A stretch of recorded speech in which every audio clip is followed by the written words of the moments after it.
केंद्र सरकार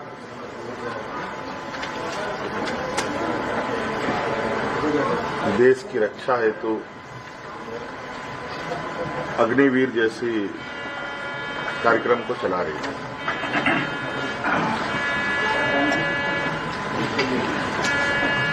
उस विषय को लेकर कई सवाल हैं, नौजवानों के भविष्य को लेकर, और आपको मैं बताना चाहूंगा कि राज्य सरकार ने, हम लोगों ने पहले ही ये निर्णय लिया था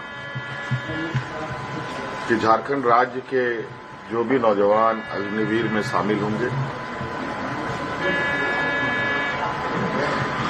और किसी घटना में अगर उनकी मृत्यु होती है तो उनके पूरे परिवारों के साथ, परिवारजनों के साथ राज्य सरकार खड़ी रहेगी और राज्य पुलिस कर्मियों को जो राज्य की किसी घटना में मृत्यु होने पर जो सहायता सहयोग सरकार देती है, वही सहयोग अग्निवीर के परिजनों को भी दे होगा। आपको मालूम है कि अभी कुछ दिन पहले ही असम के सीमावर्ती क्षेत्र में उग्रवादी घटना में 21 या 22 तारीख का दिन है, जहां झारखंड का एक नौजवान चंदन क्यारी, बोकारो जिले का एक क्षेत्र है, वहां का एक नौजवान अर्जुन महतो जो वीर गति को प्राप्त हुआ, उनको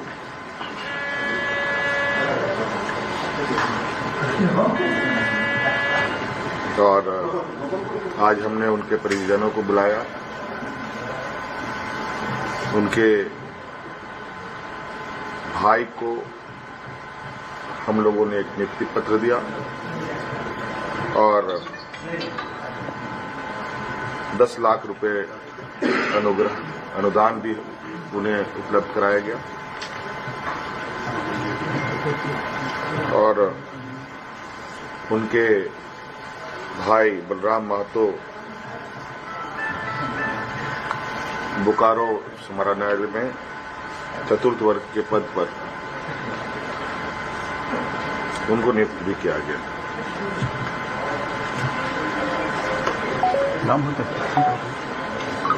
लगभग मुझे लगता है इस घटना को हुए हफ्ता दिन हुआ होगा और हमारी कोशिश थी कि अविलंब उनको ये सहायता उपलब्ध कराया जाए, क्योंकि आप सबको मालूम है कि राज्य में आचार संहिता लागू था, सरकार गठन की प्रक्रिया चल रही थी और सरकार गठन होने के पहला कदम हम लोगों ने उस पीड़ित परिवार के साथ खड़ा होने का अपना संकल्प पूरा किया। इसके अलावा आज सभी विधायकों को 81 विधानसभा में जो चुने गए सदस्यों को शपथ ग्रहण हेतु प्रोटेम स्पीकर के रूप में प्रोफेसर स्टीफन मरांडी जी को चुना गया और ये भी निर्णय लिया गया कि आगामी 9 से 12 तारीख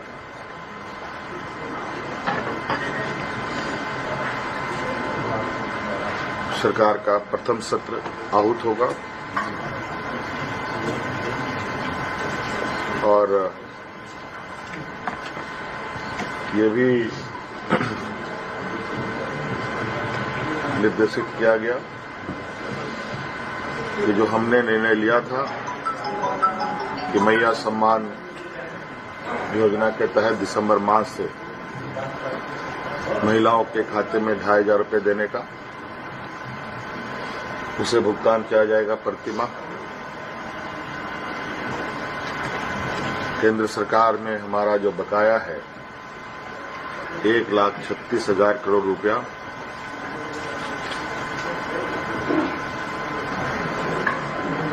जो केंद्र सरकारी उपक्रमों पर है,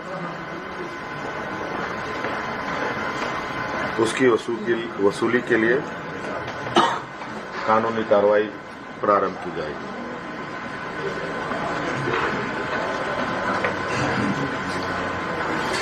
आपको पता है ये राज्य देश का सबसे पिछड़ा राज्य है। यहाँ पर सामाजिक सुरक्षा, सोशल सिक्योरिटी अत्यंत महत्वपूर्ण और आवश्यक है। इसके तहत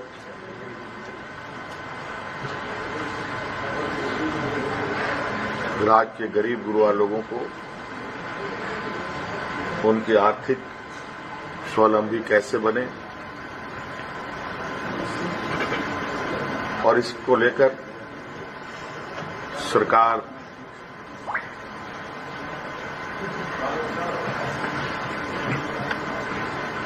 को अपनी आय बढ़ाने की आवश्यकता होगी। इसके लिए नए स्रोत खोजे जाएंगे। खनन क्षेत्र में लागू या चल रहे पुराने करों की समीक्षा होगी और उसमें वृद्धि एवं न्यायिक मामलों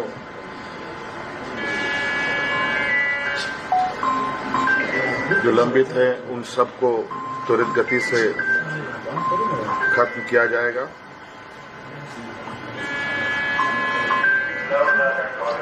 खनन क्षेत्र में कितने अधिक करें बढ़ाई जा सकती है, इस पर सरकार आगे बढ़ेगी।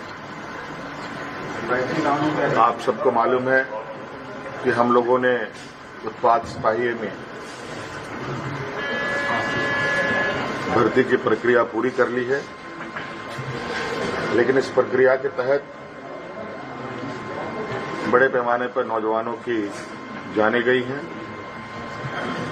जो बहुत ही दुखद घटना के रूप में हमारे सामने आया है।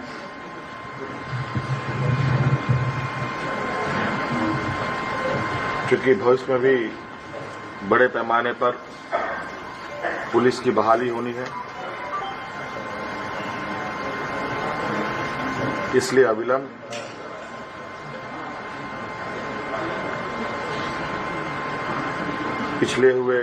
पीछे हुए नियुक्ति में जो घटना घटी है उसकी समीक्षा की जाएगी।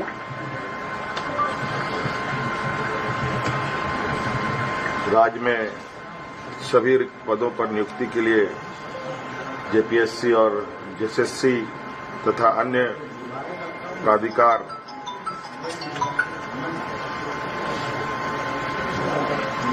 1 जनवरी 2025 के पूर्व परीक्षा कैलेंडर प्रकाशित किया जाएगा और जो लंबित रिजल्ट्स हैं उनको प्रकाशित किया जाएगा। साथ साथ में ये भी निर्णय लिया गया, असम में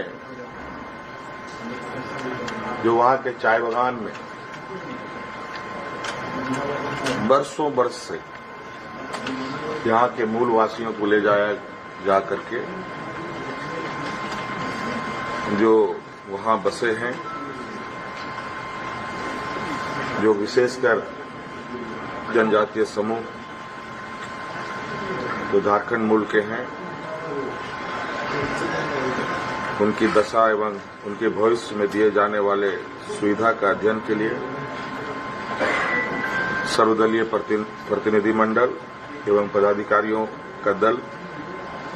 असम जाकर जमीनी स्तर पर अध्ययन करेगी और सरकार को प्रतिवेदन सौंपेगी। ये कुछ महत्वपूर्ण बिंदु आपके हमने समक्ष में रखा है। बाकी चीजें और भी है जो हम समय समय पर आप सब लोगों के समक्ष अवगत कराने का काम करें।